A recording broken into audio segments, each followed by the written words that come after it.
ನಮಸ್ತೆ. ಇವತ್ತು ವಿಶ್ವ ತಾಯಂದಿರ ದಿನಾಚರಣೆ. ಎಲ್ಲ ತಾಯಂದಿರಿಗೂ ಪ್ರಿಯವಾಗಿರುವಂತಹ ಬಿಸಿ ಬಿಸಿ ಬಿಸಿಬೇಳೆಬಾತ್ ಪೌಡರ್ ಮಾಡೋದು ಹೇಗೆ ಅಂತ ನಾನು ಇವತ್ತು ತೋರಿಸ್ತೀನಿ. ಬನ್ನಿ ನೋಡ್ಕೊಂಡ್ ಬರೋಣ. ನೋಡಿ, ನಾನೀಗ ಇದಕ್ಕೆ ಬೇಕಾಗಿರುವಂತಹ ಇಂಗ್ರೀಡಿಯೆಂಟ್ಸ್ ತೋರಿಸ್ತೀನಿ.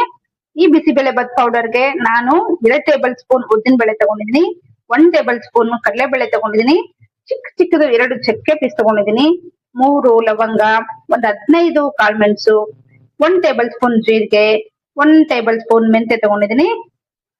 ಹಾಗೆ ಬಿಸಿಬೇಳೆಬಾತ್ ಒಳ್ಳೆ ಕಲರ್ ಮತ್ತೆ ಟೇಸ್ಟ್ ಬರೋದಕ್ಕೋಸ್ಕರ ಒಂದ್ 8 ಬ್ಯಾಡಗಿ ಮೆಣಸಿನಕಾಯಿ ತಗೊಂಡಿದ್ದೀನಿ, ಒಂದ್ 8 ಗುಂಟೂರು ಮೆಣಸಿನಕಾಯಿ ತಗೊಂಡಿದ್ದೀನಿ, 2 ಕರಿಬೇವಿನ ಸೊಪ್ಪಿನ ರೆಕ್ಕೆ ತಗೊಂಡಿದ್ದೀನಿ, ಒಂದ್ ಅರ್ಧ ಒಣ ಕೊಬ್ಬರಿ ತಗೊಂಡಿದ್ದೀನಿ, ಹಾಗೆ 1 ಮುಷ್ಟಿಯಷ್ಟು ಧನಿಯಾ ತಗೊಂಡಿದ್ದೀನಿ.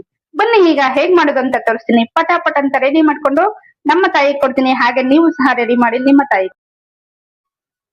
ಇದಕ್ಕೆ ಈಗ ನಾವು ರೆಡಿ ಮಾಡಿ ಇಟ್ಕೊಂಡಿರುವಂತಹ ಉದ್ದಿನ ಬೇಳೆ, ಕಡಲೆಬೇಳೆ, ಜೀರಿಗೆ, ಮೆಣಸು, ಮೆಂತೆ, ಚಕ್ಕೆ, ಲವಂಗ ಇದೆಲ್ಲನೂ ಆಡ್ ಮಾಡೋಣ.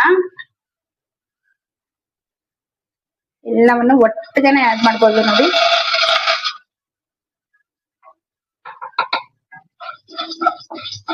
ಆಹಾ, ಘಮ ಘಮ ಪರಿಮಳ ಬರ್ತಾ ಇದೆ. ಉಪ್ಪ ಪರಿಮಳ.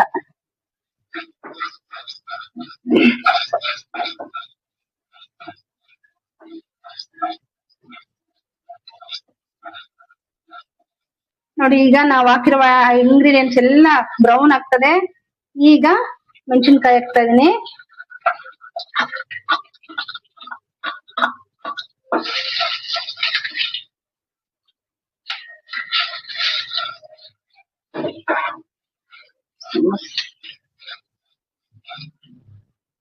ಈಗ ಈ ಒಣ ಕೊಬ್ಬರಿ ಮತ್ತೆ ಕರಿಬೇವಿನ ಸೊಪ್ಪು ಹಾಕಿ ಆಫ್ ಮಾಡಿ, ಅನಂತರ ಅರಿಶಿನ ಮತ್ತು ಹಿಂಗ ಹಾಕೋದು.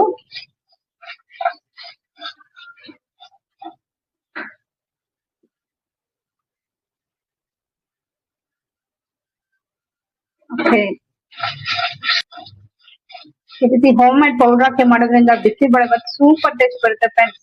ನೀವ್ ಬೇಕಿದ್ರೆ ಒಂದ್ಸಲ ಮಾಡಿ ನೋಡಿ, ಏನ್ ಟೇಸ್ಟ್ ಇರುತ್ತೆ ಅಂತ ನೀವೇ ನಮ್ಗೆ ರಿಪ್ಲೈ ಮಾಡ್ತೀರಾ.